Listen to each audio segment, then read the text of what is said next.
Chef Alisa, and in this video I'm going to teach you how to make the perfect cheesecake.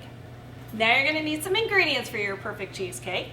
You're going to need 2½ cups of graham crackers, crumbs.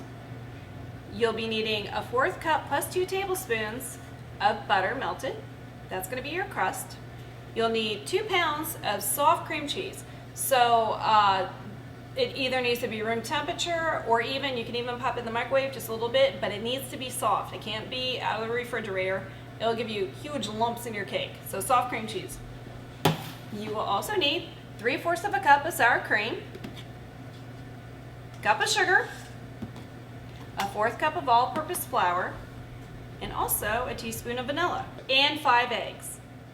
If you need to make a gluten-free cheesecake, please substitute gluten-free graham cracker crumbs, and also instead of the 1/4 cup of all-purpose flour, use 2 tablespoons of cornstarch, and then you'll have gluten-free goodness. All right, we're going to start with the crust. First, we're going to prepare our pan. This is a 9-inch standard springform pan. We're going to pan coat the inside of it with like Pam, a little spray coating, or you could use butter. And then we're going to sugar it. So just tap some sugar in there, roll it around. You do not need to spray the bottom. We're going to put a piece of parchment paper in the bottom, and when we unmold it, you'll see why. It will give you a very easy release. We add the parchment paper. Now your pan is ready for the crust. So for the crust, we're just going to real simply mix your graham cracker crumbs and your butter together.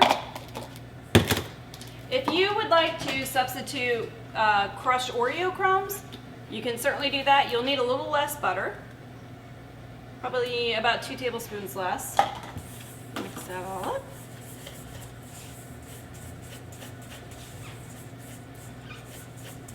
And we're going to pour this into the prepared pan, and we're going to press it up against the sides and the bottom. You can substitute all different kinds of cookies. Vanilla wafers work well. If you're making a pumpkin cheesecake, then ginger snaps work really well. Once you get that in, you're just going to pull your fingers back and straight up the sides.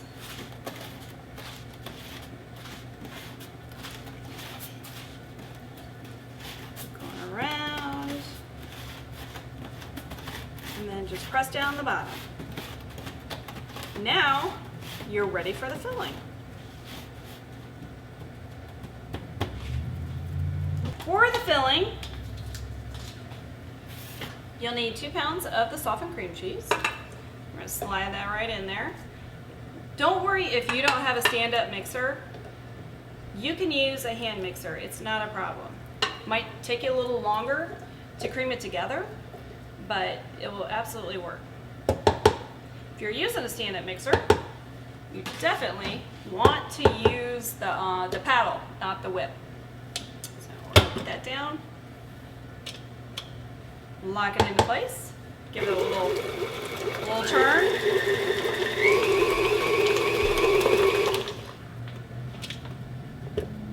Add the sour cream. And we're going to cream in the sugar. The thing about cheesecake is you don't want to overmix it. And what I mean by this is, once you add the eggs, you need to stop mixing it, because what it will do is it will add in air, and your cake won't be that nice, dense, creamy cake. It'll be this kind of fluffy cake, just real light and fluffy. If you're looking for the light, fluffy cake, by all means, keep whipping after you add the eggs. But if you want a nice, dense, New York style cheesecake, you don't want to mix after the eggs. So you want to make sure everything's incorporated before you add the eggs, then incorporate the eggs, then be done. It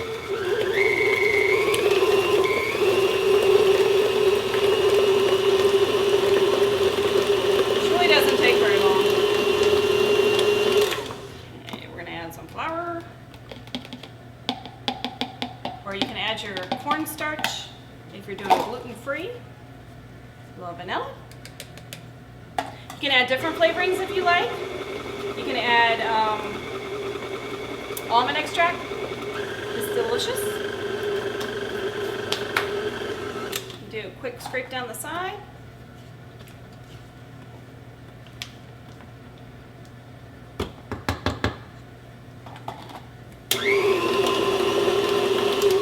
And add those eggs. It's best if you go ahead and put them in a container first. That way you don't whip in between eggs too much. Just kind of drop them right in there. That's going to be 5 eggs.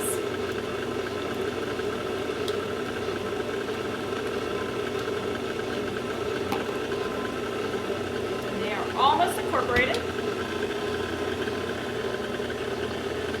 Do a quick scrape down. And we can pour. This is going to be your basic cheesecake recipe that you can build off of. Off this recipe, you can add chocolate chips for a chocolate chip cheesecake.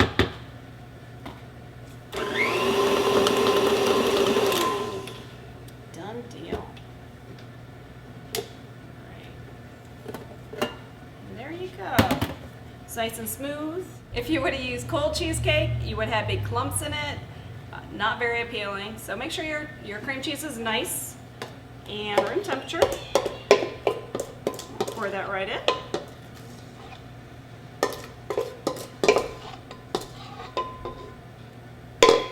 Okay, now I'm going to put it in our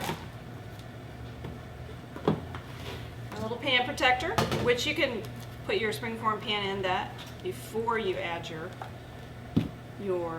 cheesecake.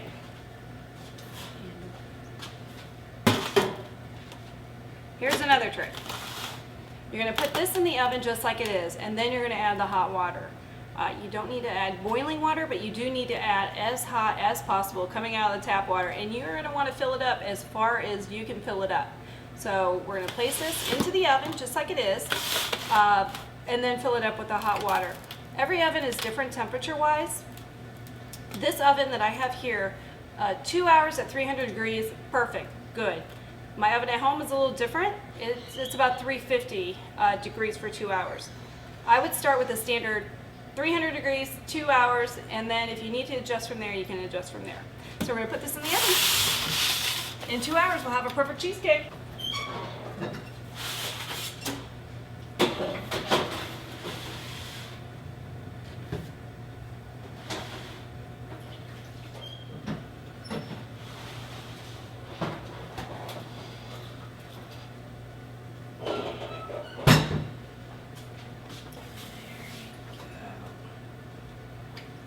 Go. Here we go. Now in 2 hours, we have a baked cake. It's even on the top. You're going to put this in the refrigerator. Overnight would be preferable. If you let it set up overnight, that's much easier to cut. If you make it early in the morning and then you need it later that night, that'll work too. So we'll put this in the refrigerator, and I'll show you how to cut it. All right, now you're going to learn how to unmold your perfect cheesecake and how to slice your cake. First thing you're going to do is get a piece of plastic wrap, get a very large container of very hot water, and you're going to look for the thinnest knife that you have possible. The thinner the better. See how thin that is? It's thin. So this is a good cheesecake knife. It's not going to tear your cake. It's going to slide right through. This one's pretty thin too, but this is actually my favorite one. So you're going to unmold the cheesecake. See how easy that just slips right off? Put a little piece of plastic wrap on it. And now we're going to flip it over. I know it sounds crazy, but we're going to flip it over. Here we go. And see how that parchment paper just came right off? That way you don't have to try to cut your cheesecake on that bottom of that pan, or if you give it to somebody as a gift, they never give you the bottom back, and then you have all these things with no bottoms. So it's just better to put that that parchment paper on. Good to go. We're going to slide it on a tray or a plate, or you can actually even use another cake circle. So you have your container of hot water, you have a really nice thin knife, and a clean towel. This is how you do it. To get 12 slices out of your cake, you're going to divide it in half, and then divide it in half again, and then each quarter you're going to do 3 slices. If you need 14, you'll need 7, and then each one in half. If you want to do, 16, then each one of these quarters you can do half and half again. We're going to do 12 because we want a big old piece of cheesecake. You just simply go right down the center. You absolutely want to wipe off in between slices because otherwise you'll end up with this cake kind of sitting on top that's not real pretty. And you want this to look professional. You want it to look like you really put a lot of effort into slicing it as you did into making it. Just pull that back so you can see what it looks like.